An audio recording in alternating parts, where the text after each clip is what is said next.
Nah dibawa ke Singapura, dokter Singapura bilang ini udah cepet harus dioperasi karena dia waktunya nggak banyak, Pertama kali nikah sama gue itu kaget. gitu. Saya nggak pernah dapat kado rusak dari Tuhan. Saya selalu dapat yang baik dari Tuhan. Lu berantem sama istri lu, kesel, marah, oke. Tapi sesudah marah, boleh kesel tapi jangan direaksikan. Kita tuh sampai sampai, nggak punya uang, aduh gimana, yang pertama yang saya pikirin dia, gimana ya kalau dia sakit. Terus saya ke sekolah bilang, "Jangan lupa, ibu punya anak satu lagi." Hai, ini gua Daniel, tetangga kamu.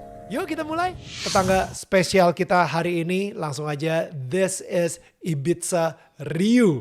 Wow, Hey, bro, thank you. bro. Invite me. Ryu. Ibiza Ryu. Itu nama yang unik banget. Itu stage name. Ya, my stage name, dan itu ada artinya. Ibiza itu kan kota pariwisata Spanyol. Iya, Right, itu kota kan? party malahan. Iya, tempat party. Ryu itu artinya naga. Tenaga. Naga. Iya, tapi nama asli lu sebenarnya Prama. Prama Dwi Raditya. Oke, tapi nama panggungnya Ibiza Ryu. Ibiza Ryu atau panggil Ryu juga boleh gitu. Sebagai seorang Basicnya magician, akhirnya banyak situasi yang luar biasa yang mengubah hidup, akhirnya bisa dikatakan jadi content creator tentang spirituality. ya, nama podcastnya apa? TPS, teman perjalanan spiritual. Dan ini buat teman-teman juga ya. Ini nih orang nih, salah satunya orang nih yang bikin gue akhirnya buat TPS, teman perjalanan spiritual, gara-gara lu juga. Oh wow, oke. Itu gara-gara terinspirasi dari si Daniel tetangga kamu. Yes, setuju. Wow. Bener banget. Thanks man, thank you for saying that. Gue yang berterima kasih malah yang bisa bikin. Gue ngundang lu kesini karena gue ngerasa cerita hidup lu itu benar-benar siapa tahu aja bisa menjadi sebuah berkat ya buat yang lagi nonton juga gitu, karena ternyata lu itu adalah mukjizat yang berjalan. You're a walking miracle, right? Boleh diceritain nggak awalnya banget? Lu anak pertama atau anak kedua? Gue itu anak kedua dari dua bersaudara. Kakak gue itu kan laki-laki juga, kita sama-sama laki-laki gitu. Oke. Karena gue terlahir mungkin tidak sempurna, dan akhirnya gue sempat nulis buku. Nulis buku judulnya 1000 Tuhan gitu ya. Jadi gue belajar tentang spiritual journey gue dari Alkitab, dari ya Bible and Quran, gue jadiin satu, akhirnya gue jadi cerita gitu ya. Yang dimana kalau lu udah baca ini gue kan kemarin, sebenarnya atasnya itu ada tulisannya tuh, namanya kado rusak. Kado rusak. Kenapa dibilang kado rusak? Karena mungkin bisa dikatakan secara pandangan manusia gitu ya, gue itu terlahir tidak sempurna dibandingkan anak-anak pada umumnya. Maksudnya anak itu adalah kado dari Tuhan. Kado dari Tuhan. Dan ini kesannya kayak Tuhan memberikan kado yang rusak kepada nyokap lo. Iya, kado yang mungkin rusak, dalam arti rusak, definisi rusak maksud gue ada tidak sempurna ya. Maksudnya mungkin sorry to say, mungkin kalau orang lahir gitu ya anaknya normal gitu, sedangkan gue lahir yang tidak normal gitu ya, operasi otak umur 40 hari, abis itu mata gue juling gitu, gue low vision. Dan karena operasi otak pun gue juga bisa dikatakan gue itu short memory, gue gak bisa ingat jangka panjang. Ingatan gue itu parah banget, untuk jangka pendek itu parah banget. Jadi otomatis apa yang gue omongin saat ini nanti lagi gue bisa kayak, tadi gue ngomong apa ya gitu. Makanya sekeliling gue yang bantuin gue, ngingetin gue kayak, oh tadi lu ngomong ini dan sebagainya gitu. What happened to you waktu lahir gitu? What happened? Apa yang terjadi ya? Yang gue kurang lebih inget mungkin dari grandpa gue gitu ya. Gue terjadi yang dimana dokter itu kan sempat ngomong gue itu blind, deaf, karena memang Oke, sorry. Gue mundur dikit lagi. Gue waktu itu masuk rumah sakit di Indonesia. Di Indonesia bilang ketika langit-langit mulut gue itu kebuka gitu ya. Jadinya dokter bilang bahwa ini normal gitu. Nah, untungnya nyokap gue yang gue sayang, dia awareness untuk kayak bawa ke Singapura deh gitu. Bawa ke Singapura. Pas dicek di Singapura, dibilang, wah ini anak mesti cepat-cepat dioperasi nih gitu. Nah itu saat itu ternyata di Singapura nggak mewadahi pengobatan saat itu. Nah akhirnya di pilihannya nggak salah waktu itu ada Toronto ya, di Kanada ya. Kanada ya. Itu akhirnya ke sana, gue dioperasi. Nah, yang menariknya adalah, bayangin anak umur 40 hari baru lahir dioperasi, itu kan rasanya gimana gitu ya. Jujur gue nggak begitu inget-inget memori seperti gimana banget. Tetapi yang gue rasa adalah itu hari terakhir gue hidup ya. Gue masih bayi aja gue udah mulai berpikir seperti itu. Dan nah ini lucu ya, gue ngomong di sini doang nih karena gue nggak pernah ngungkapin aslinya agama gue apa. Tapi nyokap gue pernah ngomong kayak gini.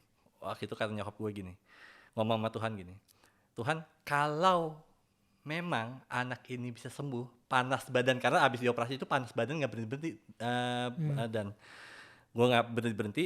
Nyokap ngomong gini sama Tuhan, Tuhan, kalau anak ini panasnya badan berhenti dan sehat, besok paginya anak ini saya masukin Islam. Dan nyatanya besok pagi gue sembuh dan gue menjadi Islam sampai sekarang, seperti itu sih.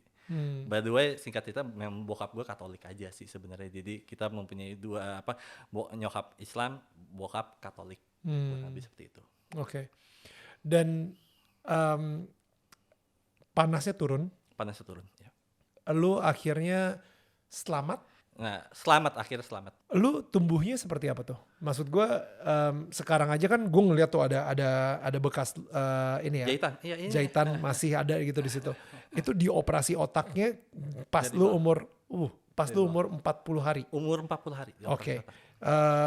Dan ditempel tadinya special glue gitu. dokter tadi udah bilang kalau misalnya lu bakal tuli, lu bakal buta dan idiot. Dan gue, ketika lu pasti tahu lah kalau di luar negeri, ketika ada anak atau orang yang tidak normal gitu, mungkin punya kekurangan, pasti di guide sama dengan anjing-anjing seperti itu kan. Nah, tadinya sempat berpikir seperti itu sebenarnya. Jadi akhirnya lu bisa, perjalanan lu sampai akhirnya menulis buku 1000 Tuhan tuh ceritanya apa tuh?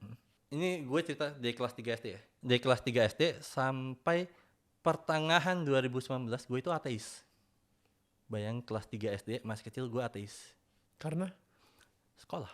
Terus biasa lah, mungkin kalau kita tahu lah waktu zaman kita kecil kan, doktrinasi orang-orang pasti ngomong gini, kalau kamu baik kamu masuk surga, kalau kamu buruk kamu masuk neraka, dan kalau kamu buat baik kamu dapat pahala, ketika kamu buruk kamu dapat dosa. Pertanyaan gue satu sama guru agama gue waktu itu di SD. Surga ada. Neraka nggak? Ada nggak? Ada. Pertanyaan gue cuma satu. Lu udah pernah kesana atau belum? Belum. Abis itu gue bilang, kau belum pernah kesana, kenapa lu bisa ngomong? Kan mesti ada pembuktiannya dong. Nah, dari situ gue dihukum, di strap, gue pernah ngalamin, mah gue nggak tahu. Terus perjalanan waktu itu akhirnya gue kayak, ya gue sempat mencari agama dan sebagainya gitu ya. Well, kok gue ngerasa kayak, kok semua agama gini ya? Akhirnya gue di ateis lah. Gitu sih sebenarnya awalnya. Dan itu pun juga bisa nulis kayak gitu juga, buku juga gara-gara gue pertengahan 2019 gue gagal nikah. Pertengahan 2017-18 itu gue itu gagal nikah, itu rock bottom gue sih. Yang lucunya orang itu Katolik, pokoknya gue Islamin, tapi gue nggak pernah sholat. Lo bayangin nggak sih orang Islamin orang tapi nggak pernah sholat? Disitulah akhirnya kayak kehancuran gue. Akhirnya gue menemukan, gue nemuin, jadi gue diajak ke nyokap gue ngajak gue kayak ke satu ustadz. Ustadz ini enak banget, dia mengajarkan kayak surga neraka itu ada perspektif lain loh, selain sebagai pleasing gitu, tapi sebagai rasa, kurang lebih seperti itu. Akhirnya dari situlah gue buat buku itu. Lucunya gini, Dan, yang bikin gue memilih agama Islam ya akhirnya. Lucunya setiap hari ini misalnya kajiannya tentang musyrik, besok gue melihat ada orang yang musyrik.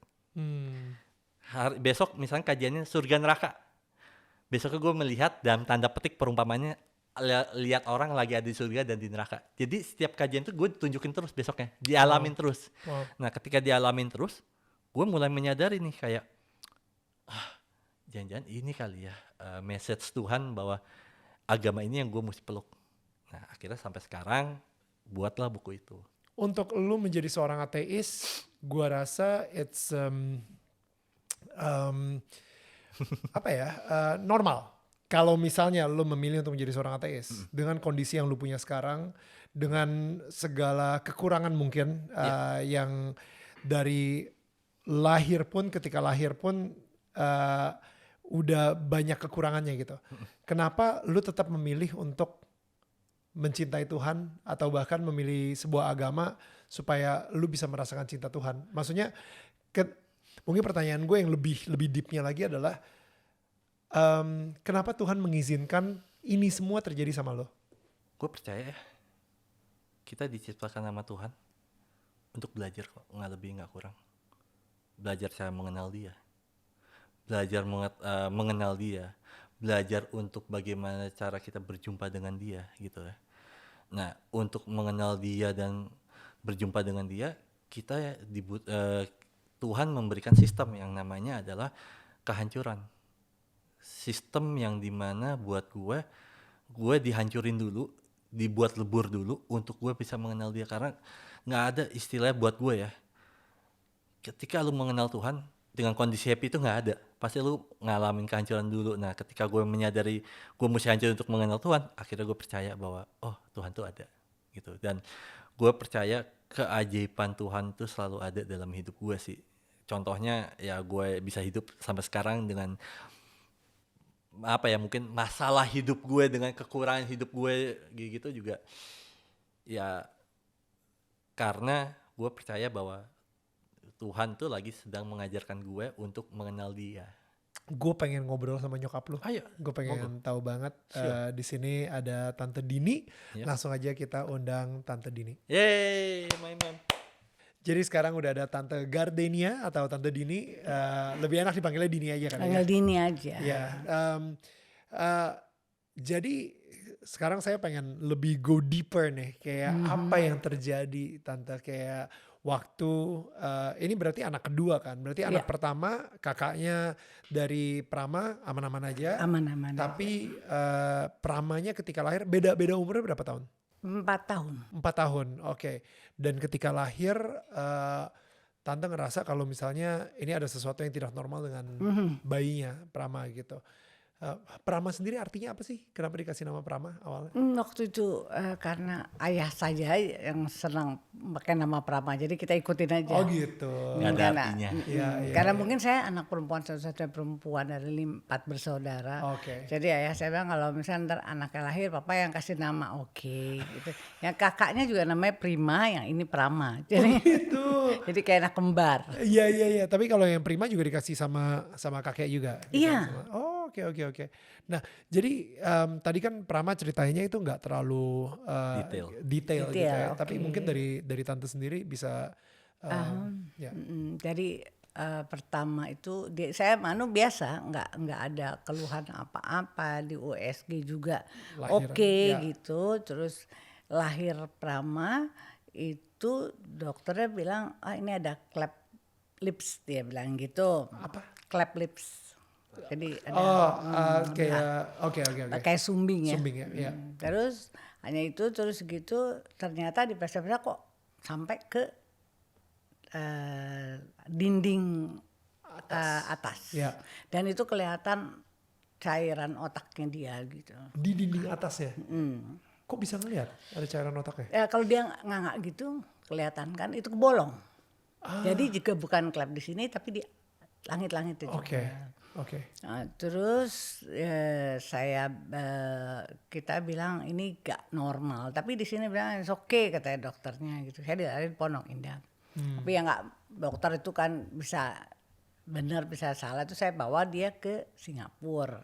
Nah dibawa ke Singapura, dokter Singapura bilang ini udah cepet harus dioperasi karena dia waktunya nggak banyak gitu, karena ini bisa masuk infeksi, kalau udah infeksi terus udah selesai gitu, karena itu di otak kan gitu.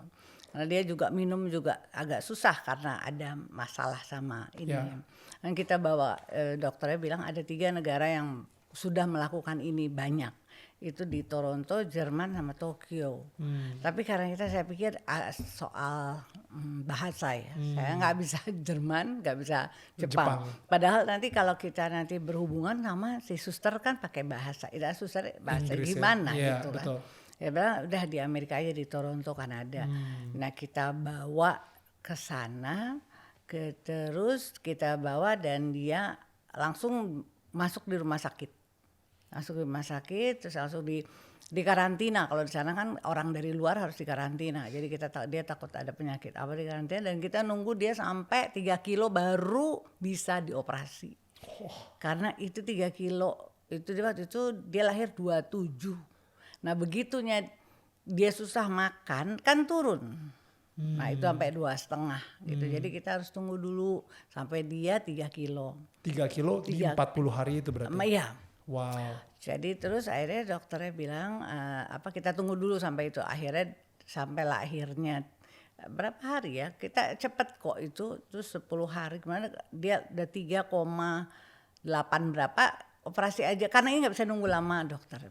Namanya Profesor Hoffman, saya ingat itu. Dan meninggal juga beliau. Tante Dini kalau misalnya boleh tahu, divonis ini bakal buta, ini bakal tuli, ini bakal itu kapan? Sehabis dioperasi. 1 hari setelah dioperasi? Iya, jadi dia begitu keluar dari kamar operasi, dokter itu di sana tuh kayak ada chapel gitu.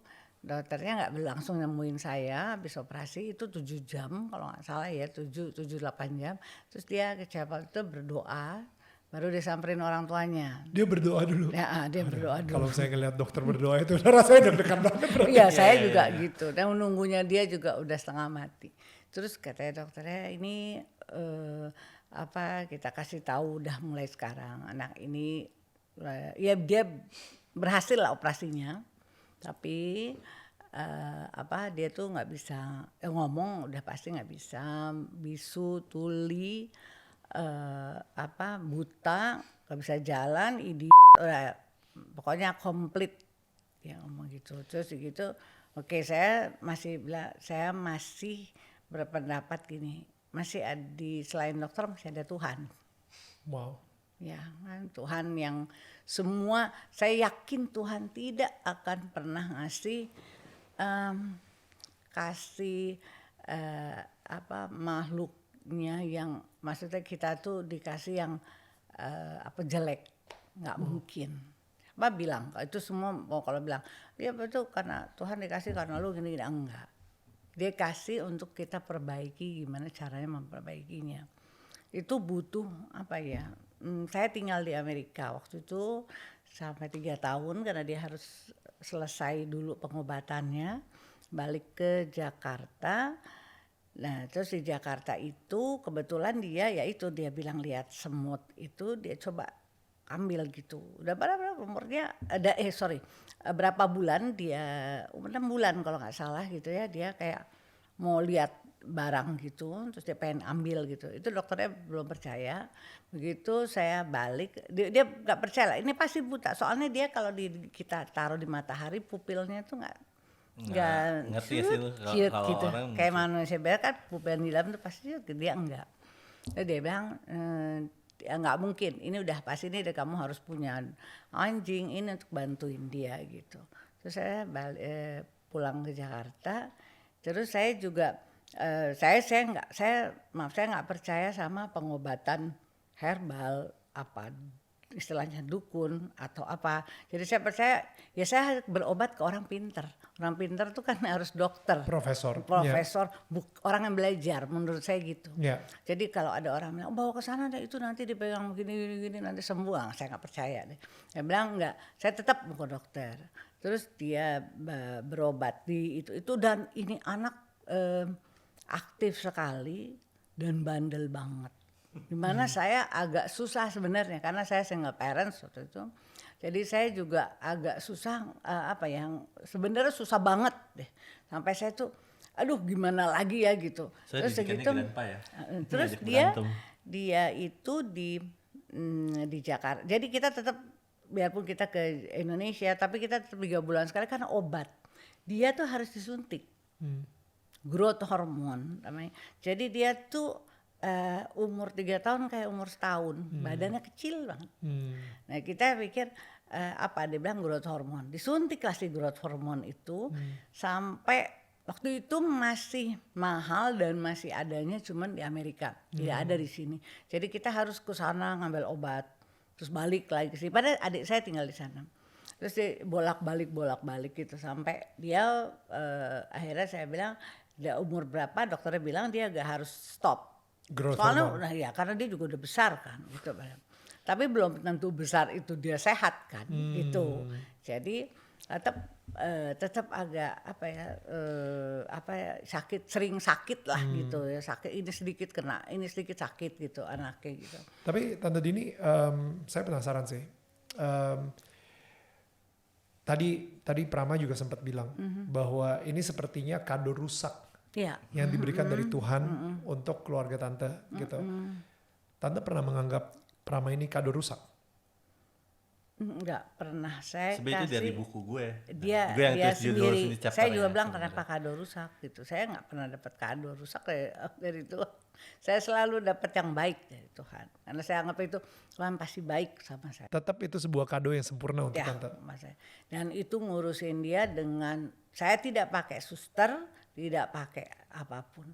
Dan kita pikir dia juga sekolah itu juga nggak gampang. Saya sempat masukin dia di SLB. Terus di SLB bilang ya jangan di sini karena dia tuh sebenarnya bisa ngikutin sekolah biasa. Cuman dia anaknya nih kayak agak apa gitu mau berantem gitu, sedikit mau berantem. Mungkin dengan orang ngelihat gini, orang ngelihat Mas Yani dia matanya itu kan suka goyang. Mungkin di situ temennya kan Ngejek, ngeledekin, ya. nah, terus dia marah, terus dia pukul gitu. Apalagi gara-gara growth hormone itu dia lebih gede dari anak-anak lain. Nah itu saya tuh bisa nganterin dia ke sekolah. Dia sekolahnya di Cinere waktu itu.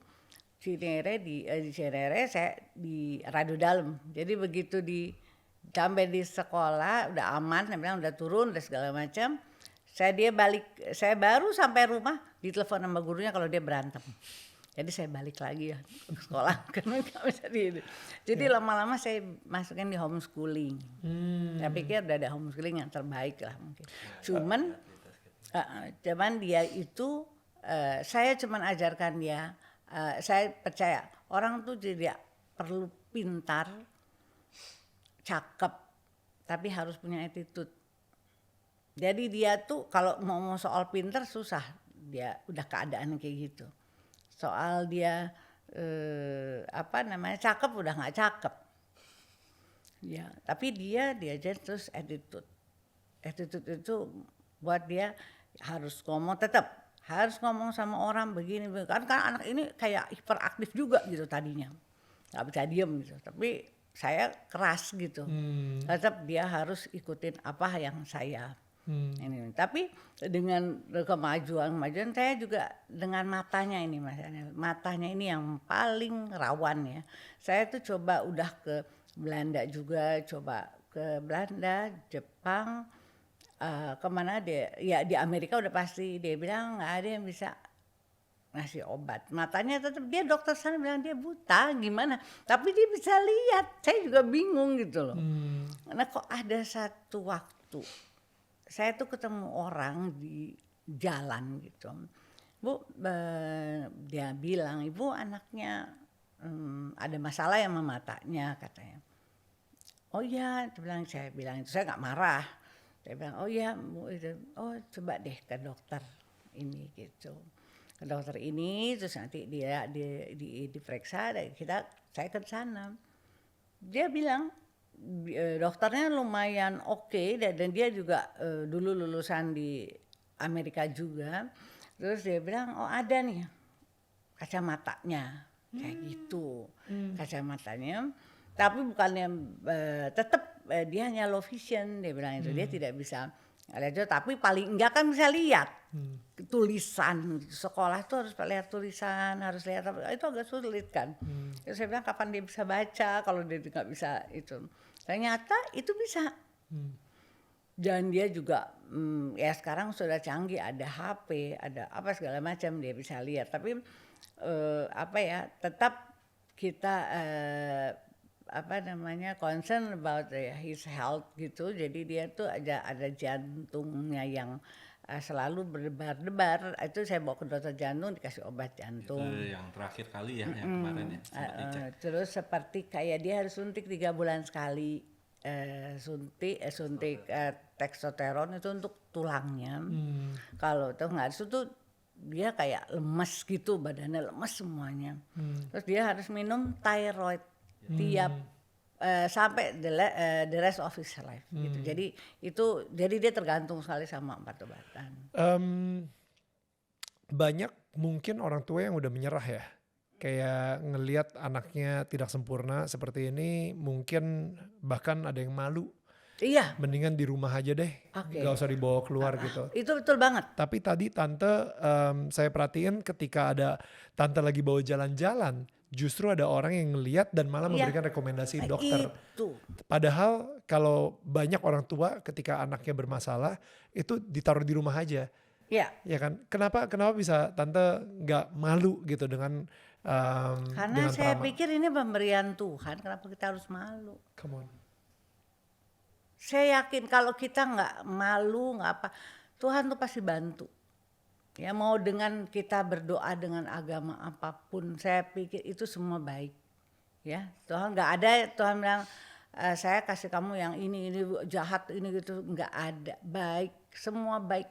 Di mana waktu kita maaf ya, waktu itu COVID, ya begitu COVID itu ini Mas Daniel, kita tuh di apa ya gimana, perusahaan ayah saya meninggal, perusahaan tuh kayak kolaps gitu. Kita tuh sampai nggak punya uang, ya. Sampai saya tuh, aduh gimana? Pertama yang saya pikirin dia, gimana ya kalau dia sakit? Kok tiba-tiba saya ditelepon dari BCA, Ibu Gardenia katanya, Ibu masih punya uang di sini. Masa saya bilang gitu, beneran Mbak? Saya bilang, saya ambil aja, saya bilang gitu, karena kita kan lagi keadaannya gimana gitu. Terus jangan Bu katanya, kenapa? Jangan Bu, coba dialokasikan aja ke anak Ibu sama cucu-cucu saya punya triplets. Iya. Triplets. Yes. Nah terus saya pikir, ya benar juga ya. Kalau uang itu uang itu bisa kita cari. Tapi kalau nanti dia sakit apa bagaimana gitu. Tapi kalau dicek, secara dia cek kan susah keadaannya dia juga gimana. Ternyata itu bisa berlangsung nggak tahu dia dari berapa 6 bulan kemudian dia jatuh. Jatuh itu ratusan juta. Ligamen gue putus. Gila, gara-gara Ratusan jatuh. juta. Ya, Dan kalau saya dari waktu itu tidak punya uang. insurance, Ya. gimana? Jadi saya pikir Tuhan tuh selalu di mana kita lagi, selalu ada di saya, selalu deket kita, ada di hati, Ya. ada di sinilah. Orang kan kalau bilang Tuhan di mana sih, hari Tuhan di mana? Cari di sini aja udah Tuhan gitu kan gitu. Ya. Kalau buat saya gitu, karena saya lurus-lurus aja, kalau Prama kan ntar yang ini yang itu, aduh saya. Dan saya juga udah serahin aja lah ya gitu kan, dia yang mau itu asal yang baik, masih baik oke. Tapi kalau udah yang melenceng-melenceng ya kita harus kasih tahu juga. Betul. Tapi kalau saya pikir semua Tuhan, dan kalau nggak ada Tuhan gimana? Kan gitu kan, Tuhan yang membantu saya. Terus dikala dia udah dia membesar, saya tuh tukang anak cancer loh. Saya survivor Wow. Breast cancer. breast cancer. Wow. Itu juga ditentukan sama dokter, umurnya juga udah enggak. Udahlah 6 bulan ini biasa. Terus saya dibawa ke Singapura lah. Di Singapura di treat gitu. Itu di treat sampai saya radiasi sampai segimana gitu. Itu saya masih dikasih sembuh sama Tuhan. Itu apa artinya? Kan Tuhan sayang sama kita. Semua untuk masih dikasih kesempatan untuk menjaga dia. Yang saya pikirin Prama, bagaimana untuk dia nanti ya bisa berdiri sendiri, mencari uang sendiri, kan itu harus buat dia. Nggak bisa enggak gitu kan, karena walaupun dia punya masalah, kekurangan, tapi kan dia harus kerja, dia survive dengan dirinya dia sendiri, Ya. nggak bisa tergantung saya. Pram, jadi pas lu gagal nikah di tahun 2019, Nggak, itu sebenarnya 2000, ya kurang lebih 2000, ya pertengahan 2019 lah kurang lebih. Pacaran berapa lama? Eh hampir setahun. Hampir setahun. Hampir setahun. Pertama kali pacaran atau Enggak. udah beberapa kali Gue pacaran? itu orang yang sebenarnya gue itu punya 28 mantan. Sorry, boleh diulang? 28 mantan. Oh, oke, Ya, mantan. 28 mantan tapi jangan sedih, pacar ya dulu ya. 28 mantan, tapi itu bukan bangga, itu karma semua, jangan sedih kok. Itu karma semua, itu bukan hal yang baik gitu sebenarnya, itu karma lah. Nah, akhirnya di terakhir itu ya mungkin Tuhan ngebales gue lah, atau bukan ngebales, mengajarkan gue bahwa ini yang lu pernah lakuin dulu ke wanita sebelumnya, dan ini gue bales dengan orang ini gitu. Dia menjadi, dalam tanda petik ya, perumpamaan dia itu menjadi si cewek inilah dalam tanda petik gitu, mengajarkan gue. Oke. Karena gue percaya siapapun yang datang ke hidup gue itu adalah Tuhan itu sendiri. Walaupun dengan dalam tanda petik wujudnya berbeda, tapi gue percaya itu Tuhan itu sendiri sih. So, gue penasaran ya. Pertama, dengan kondisi seperti lo, kok mantan lo lebih banyak daripada gue? Ya, Itu rahasianya ini apa? kalau ngomong kesini gue ngaco nih, jujur kesana. Soalnya nggak, gue itu tipikal orang yang Genit. ya, tapi Genitnya maksudnya gimana, Tante? Nggak, bukan genit aja. Wah, Cuman ini gue ngaco orang sih. eksplorasi. Iya, eksplorasi kayak Iya. gimana? Jadi ini gue cerita aja, bener ini gue sih cerita gue. Jadi nggak usah jauh SPG bisa gue pacarin. Caranya gimana? Kenalan aja, susah amat gitu Iya, maksudnya. iya, kenalan kan bukan artinya pacaran. Ya kenalan, PDKT, ngajakin pulang. Oke. Pede Padahal dengan dulu gue tuh nggak dirinya. pede. Jadi gue itu ada fase di sekolah itu, gue itu sangat amat tidak pede, dan gue itu sangat amat tidak pede, sangat amat kayak nggak usah jauh-jauh di depan. Biasa kalau anak kecil suka maju ke depan, gue nggak bisa ngomong, suka kayak megang hidung agak Ya. gue gitu. Tapi nggak tahu kenapa gue mulai tertarik, mulai pede itu dari sebenarnya gue itu sempat jadi atlet ice skating kan. Atlet ice skating. Dengan keadaan dia gitu ya. Yang gue nggak punya keseimbangan, gue Saya jadi juga atlet ice bingung. skating kan. Dengan keadaan dia. Ini kok makin absurd ya? Ya, memang iya, hidup gue nggak ada baik-baiknya. Saya juga bilang, saya ketakutan dia loncat, dia muter gitu. Saya bilang, aduh kalau itu kakinya Itu yang bikin gue pede jatuh awalnya. atau apa gitu kan. Oke. Tapi dia mau coba. Oke. Akhirnya saya ikutin aja, kita ikutin gitu. Oke. Sampai akhirnya ya sudah membesar ya, saya bilang berhenti, nggak bisa enggak lagi. Karena nggak bisa nanti Ya, benar-benar udah jatuh. saya waktu itu meniskus sudah mulai sobek, terakhir jatuh putus, pak, selesai yang kanan. Nggak, maksudnya mulai di situ gue pede. Terus kalau ngomongin tadi apa pertanyaan, maaf? SPG bisa lu pacarin tuh triknya apa? Triknya model nekat aja, kenalan gitu ya. Kalau gini, gue percaya bahwa sistem gue sama cewek-cewek zaman dulu ya, sayang istri gue ke Bandung sih, lagi Bandung. Jadi gue itu kayak kenalan deket aja, kayak misal kayak lu tau gak sih, kayak kita lempar jaring gitu, siapa yang ngambil ya gue ambil aja. Se itulah, se absurd itulah gue dulu. Iya, Nggak apa-apa gue ngomong. Enggak apa-apa. Karena ya ini mungkin masih ada yang single gitu ya. Dia mungkin bisa ngedapetin tips-tips seperti ini. Iya, caranya gitu aja deh, Iya. deketin aja gitu. Ya kalau Nggak gagal apa-apa, ditolak, terlalu pede nggak, itu kalau aja. ditolak ya udah cari yang lainnya, ini lagi ya susah gitu. Nggak susah gitu doang, maksud gue. Tante tahu nih kalau misalnya dia pacaran berganti-ganti pacaran gitu. Iya, Wah, itu gua nggak tapi bener. nggak apa sih, nggak lama gitu. Ya paling keluar makan, bapak saya terus putus, terus saya kayak gitu. Tapi ada lah gitu. Tapi yang serius sih belum, enggak, yang terakhir aja gitu. terakhir aja. Nah, tapi dia sempat sesudahnya dia bilang kan dia pacaran gagal nikah, dia sempat bilang gini, Rama nggak mau kawin. Kayaknya udah apa ya namanya? Udah kepahitan banget sama sama si cewek ini. Terus begitu, tapi Tuhan juga, saya bilang, saya sholat, saya bilang ya Tuhan, pokoknya tolong apa, kalau memang dia ada jodoh tolong datengin yang baik buat ya. Kalau tidak ya sudah nggak apa-apa, itu udah tanggung jawab saya, udah sekarang. Itu kok tiba-tiba datang yang namanya Gina itu.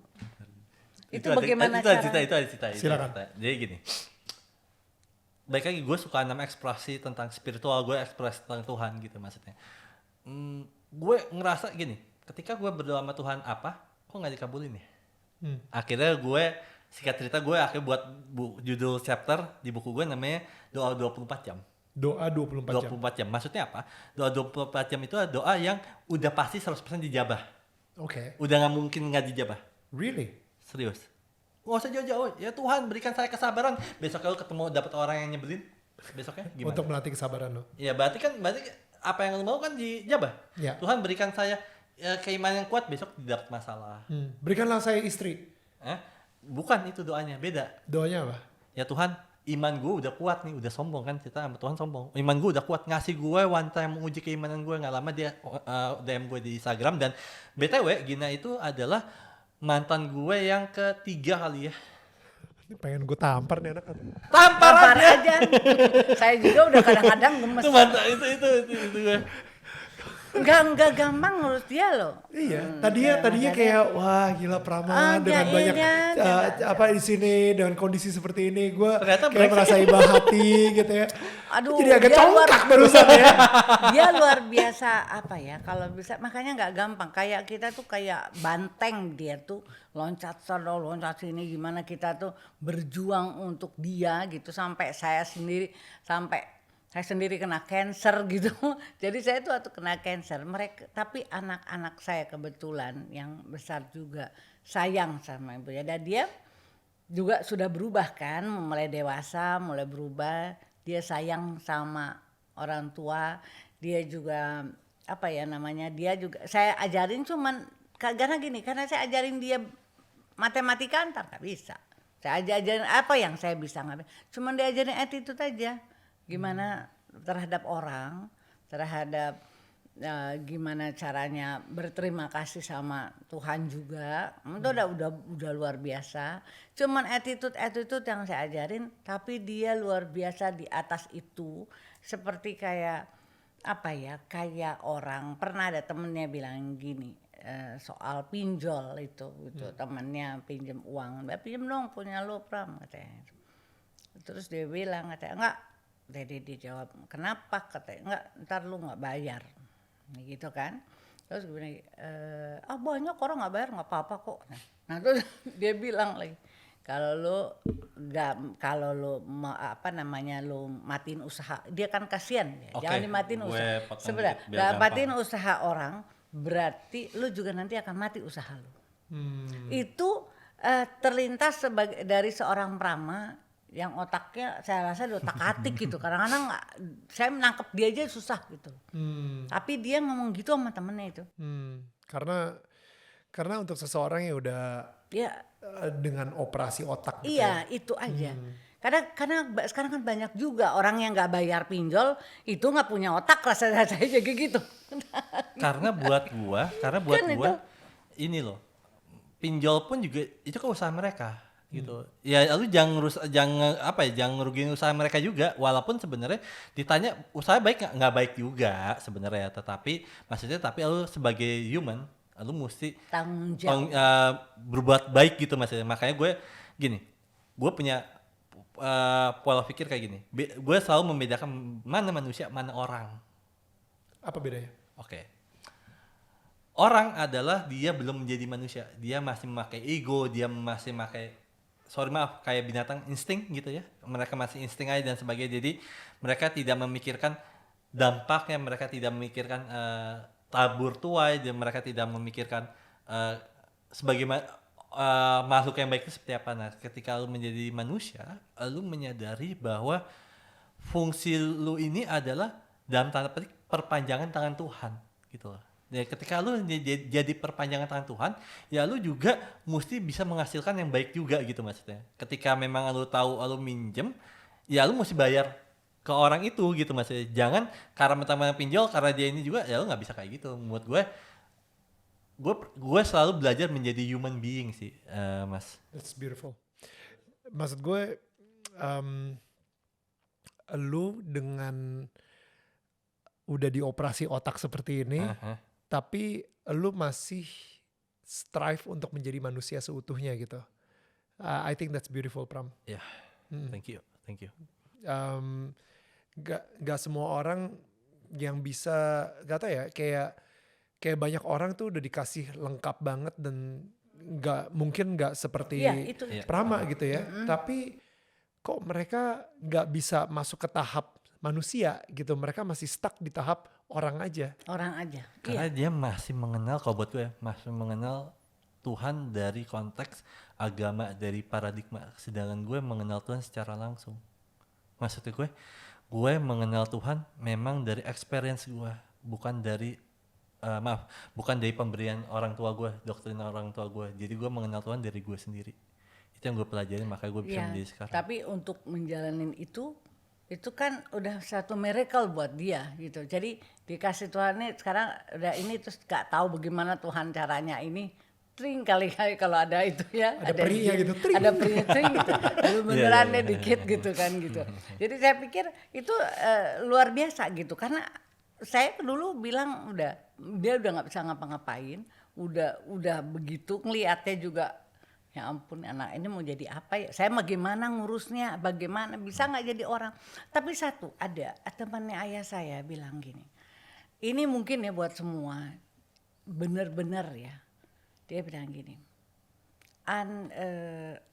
Anak itu bisa bener nanti dia kan cuman pundak saya sekarang udah meninggal. Orang masih Din Itu katanya. yang jadi role model gue sih, grandpa gue. Din katanya sabar waktu itu di Singapura. Anak ini bisa sembuh dengan kasih sayang. Kamu kasih sayang dia. Jadi saya pikir kasih sayang itu bukan gue sayang, cuman sayang mulutnya doang. Kan kita harus ngurus, bukannya suster, bukannya itu bisa saya punya suster 3 mungkin ngurusin dia, enggak. Dan saya ngurusin sendiri, mandiin sendiri, dan dia tuh tidak mau kena busa. Jadi Gue tuh fobia sama busa dan jadi BTW. gampang, dia anaknya bandel kan, main game. Mau sekolah, udah waktunya sekolah dia nggak mau sekolah, dia mau main game. Saya kasih aja rambutnya shampoo, dia lari kamar mandi. Muntah Kan. gue langsung. Jadi dia tuh, jadi saya coba, jadi itu semua sayang maksudnya. Membantu ada, tapi hanya membantu bukan suster. Jadi kita yang harus ngurus sendiri. Sayangnya itu tuh begitu. Sayangnya bukannya kita hanya bilang, enggak saya sayang sama kamu, tapi saya nggak ngurusin. Yang ngurus orang lain. Wow, Bukan itu kan. Sayang itu ya harus kita sendiri yang ngurus. itu powerful. Yang bisa menyembuhkan dia hanyalah kasih sayang. Kasih sayang. Itu saya percaya. Kalau nggak ada kasih sayang, dia nggak akan sembuh. Saya sendiri dia sendiri gitu, bayangin sendiri dengan keadaan dia kayak gitu, dengan gimana, itu luar biasa. Sekarang Prama dengan semua dengan semua pengorbanan Tante Dini gitu ya. Sekarang Prama jadi magician, udah nikah sama Gina. Kayaknya pengorbanannya itu worth it gak sih? Sampai akhirnya seperti ini. Ya worth it buat saya. Saya malah masih tetap, kita nggak berhenti di situ. Saya tetap Tuhan tolong, maksudnya tetap bantu saya untuk masih bisa ngurus dia. Kalau saya sakit, yang saya khawatirin kan cuman dia. Aduh gimana ya, kalau saya nggak ada, bagaimana ya dia? Selalu gitu kan. Tapi Tuhan selalu bilang, dan sekarang saya sudah saya ikhlas. Saya tidak pernah dikasih Tuhan yang jelek, yang tidak baik, itu aja. Biarpun udah jalannya segini Pak, saya percaya Tuhan tidak akan kasih saya yang jelek. Wow. Itu tidak pernah, itu saya tidak pernah menyatakan Tuhan kenapa sih saya dikasih yang kayak gini, kenapa sih saya nggak dikasih yang kayak itu, kayak teman bisa ini sekolah di ini sana sini gitu, kayak kakaknya dia bisa sekolah di Australia, bisa sekolah biasa. Mas saya bilang itu adiknya otaknya dibongkar-bongkar loh, saya bilang. Tapi kelakuannya, nah saya kadang-kadang suka gitu ya kalau itu begini saya bilang itu. Itu dia masih punya otak saya bilang. Yang orangnya normal kok nggak punya otak gitu loh. Itu kan gimana gitu, ini saya juga bingung gitu katanya. Pokoknya saya bilang karena saya bilang saya nggak bisa ngajarin dia matematik, dia nggak bisa belajarin bahasa apa yang saya nggak bisa. Saya cuma belajarin dia attitude, sama saya berdoa. Saya bilang karena saya kalau dia tidur katanya harus dibisikin di kupingnya kan gitu. Jadi apa yang dibisikin? Dibisikinnya Prama tidak sakit, Prama sehat. Prama tidak sakit, Prama sehat. Prama tidak sakit. Selamanya waktu itu dia masih bayi, dari bayi terus saya kupingnya saya terus itu. Supaya dia ternyata dia merasa sampai sekarang. Jadi ya begitu, malah jadi kayak over kan. Kadang-kadang ngerasanya gue sehat gue ini gitu. Ya gue itu kadang-kadang gila banget sih, maksudnya bener-bener yang kayak mental baja juga. Jadi karena mungkin satu pasti didikan nyokap, yang kedua didikan grandpa gue. Dia gini, karena keluarga kita itu kan campurannya.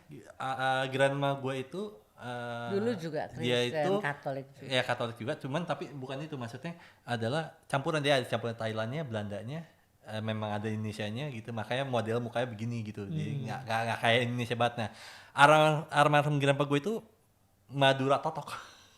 Madura banget di Jadi temen. keras. Dia keras. Jadi grandpa gue ngajarin gue kayak gini, kalau ketemu orang, mana ini dada gue, mana dada lu, digituin. Otomatis kan diajarin kayak secara tidak langsung diajarin berantem. Dia otomatis ya dia keras juga, ya udah gitu. Jadi ditantang ataupun dibully dikit aja fight balik. Jadi kayak gitu sih sebenarnya. Tapi sebenarnya kita kasih tahu kalau kamu disakitin orang, sebenarnya Prama nggak boleh balas lagi gitu. Ya nggak mah, tapi gini-gini biasa. Tuh kakeknya kan campur. Jadi antara saya sama kakeknya benar-benar berbeda gitu. Tapi yang namanya seorang kakek, dia pasti sayang juga sama cucunya. Saat ini kesayangannya gitu. Jadi waktu di Amerika gitu, kebetulan ayah saya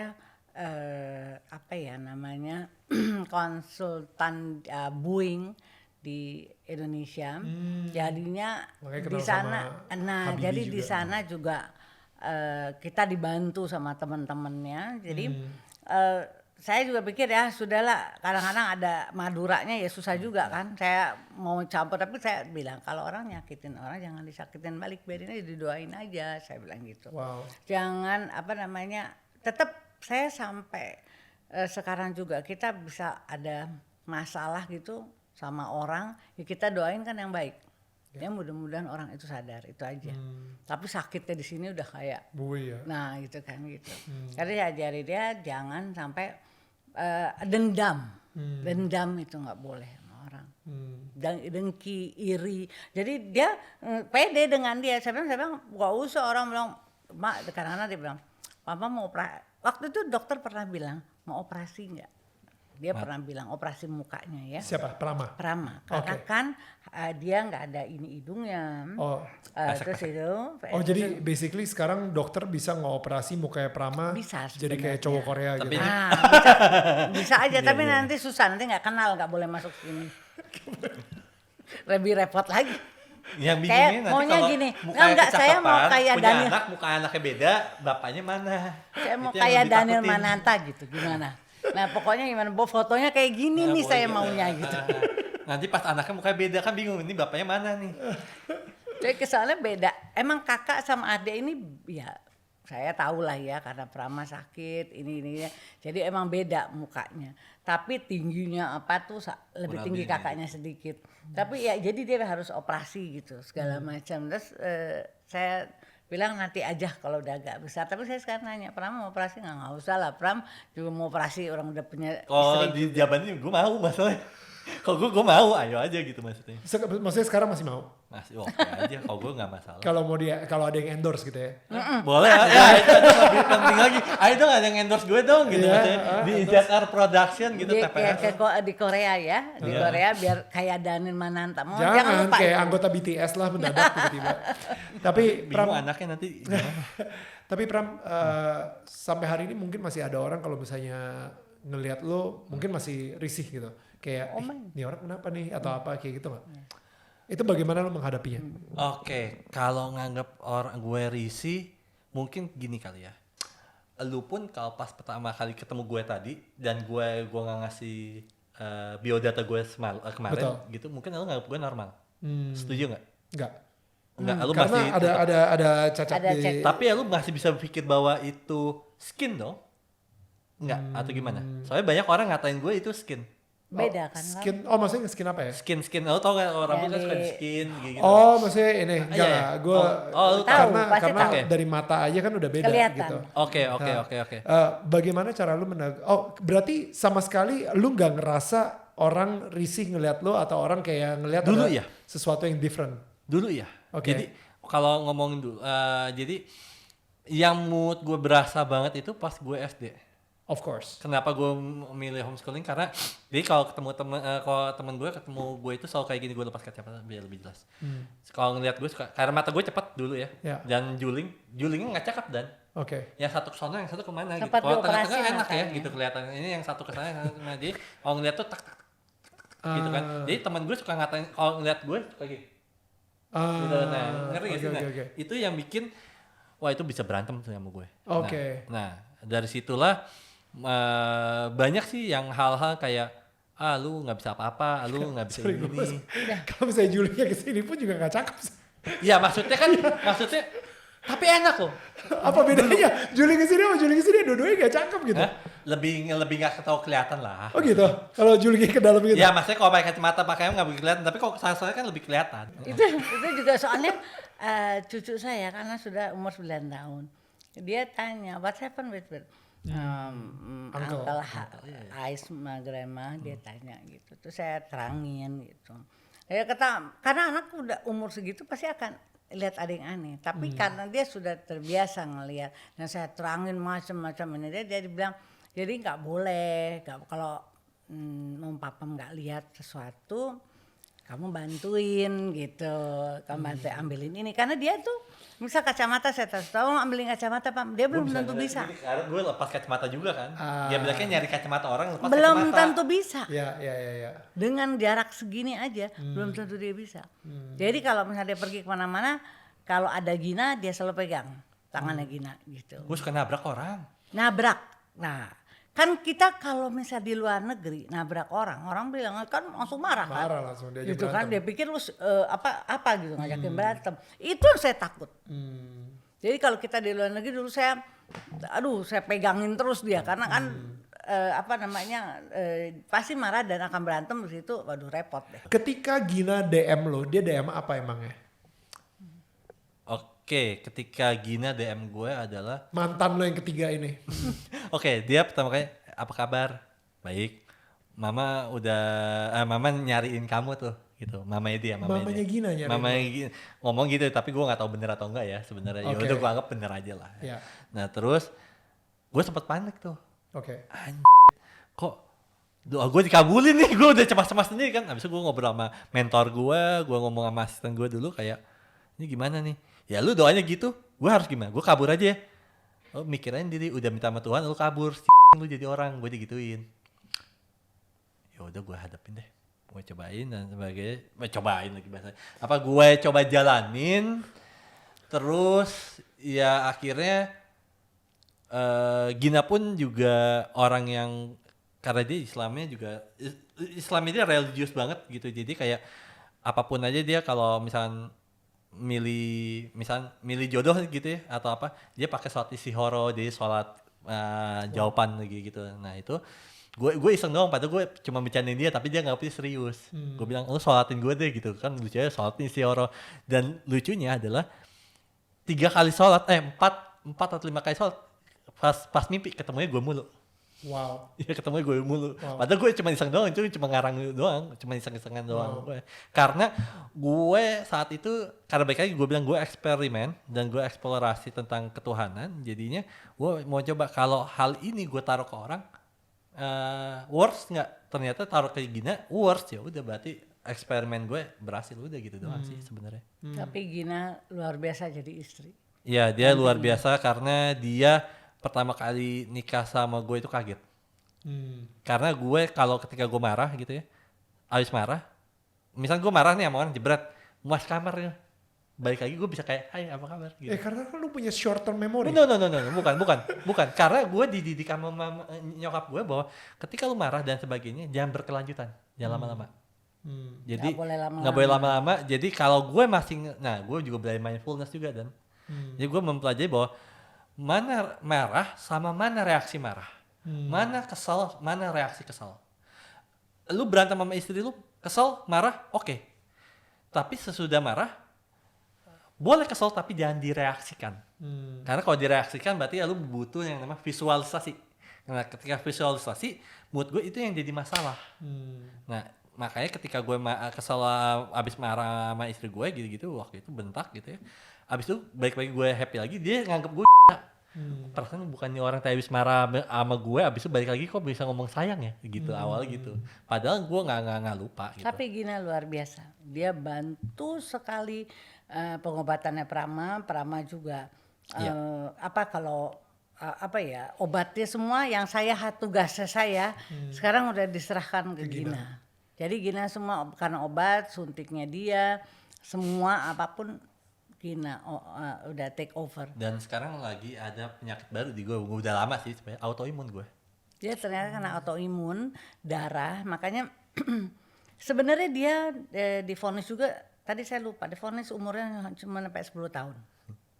Jadi 10 tahun itu kita coba untuk jadi si kakek itu memanjakannya luar biasa. Jadi kayak, dan kakeknya tidak malu gitu. Karena waktu itu klep di sini kita bawa kemana-mana gitu, saya bodo amat. Sorry, klep itu apa ya? Jadi jadi ada belahannya, tapi bukan dari sini ya, sorry, hanya di bibir aja. Kayak les gitu, maksudnya yang sumbing kayak itu sumbing tadi. gitu, tapi sedikit aja. Oh oke, ya gue Sedikit belum aja. sekarang. Sedikit gitu. Karena Tapi Pak Kumas nggak begitu ngeh kan. Iya. tapi dia kayak boneka Ada apa ya? foto. Ya, Karena ventriloquist gitu yang ya. enggak lucu gitu mukanya gitu. Jadi dia tuh nyenengin. Jadi kalau kita pergi ke luar negeri, dulu kan kalau Garuda tuh beda ya. Apa namanya pramugarinya Baca nih, di omongannya belakang kemana gitu nih? kan, terus gitu dia tuh kita tidur dia lari ke belakang masih kecil, dia Kecil ngobrol, cewek gue. saya yang bingung cari di mana, tor lagi ngobrol sama pramugari, gemes banget bu kayak boneka katanya gitu. Bahkan gue diperawatan celana diganti pampersnya sama gue tidur gitu maksudnya. Tapi gue happy gitu. Ini yang perempuan gitu kan seneng gitu. Ya. Dari dulu udah suka perempuan. Dari dulu memang udah genit dan Iya. gue dari dulu udah genit. Wah, menarik banget.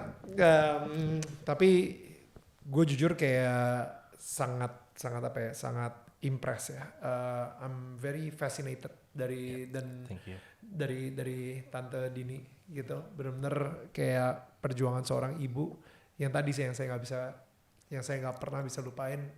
Barusan anak ini bisa sembuh Iya karena kasih sayang. betul, itu Dan nomor satu. sekarang ini dengan segala kemudahan kita kayak mikir udahlah kasih dia nonton iPad aja, udahlah suruh susternya yang ngurusin aja, sehingga anak itu melupakan kasih sayang orang tuanya sendiri gitu. Iya. Jadi dan ini sembuh mungkin dari segi spiritual, mental atau Betul. fisik, Iya. itu akan mengalami kesembuhan ketika mendapatkan kasih sayang tersebut gitu dari seseorang yang sudah sampai otaknya dirombak, udah dioperasi, tapi Dia 3 bisa kali operasi itu. bisa mengalami kesembuhan yang begitu dahsyat dan mengalami mukjizat dari Tuhan karena kasih sayang dari seorang ibu itu luar biasa sekali. So thank Itu you so benar. much.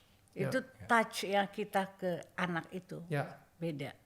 Sa- Ya kan? Dan Saya bisa cium dibedain juga tante karena kalau misalnya seorang ibu bilang iya gue sayang tapi anaknya itu nggak pernah dibawa keluar karena dia malu sama Betul. anaknya, ya itu bukan kasih sayang. Bukan kasih sayang, buat saya bukan kasih sayang. Exactly. Tapi tadi tante ngomongnya dengan sangat lantang, enggak dong. Dia ini adalah hadiah yang paling Hadiah yang sempurna, paling sempurna dari dikasih Tuhan, sama Tuhan. gitu. Saya sayang sekali sampai kadang-kadang kakaknya itu sampai gagap karena saya terlalu sayang sama dia. Pernah adiknya tuh jatuh, kakaknya bukan nolongin, tapi kakaknya malah main sendiri. Nah saya menjerit kan, saya kaget, saya menjerit dia jatuh nih, terus si kakaknya kayak terus kaget terus jadi gagap.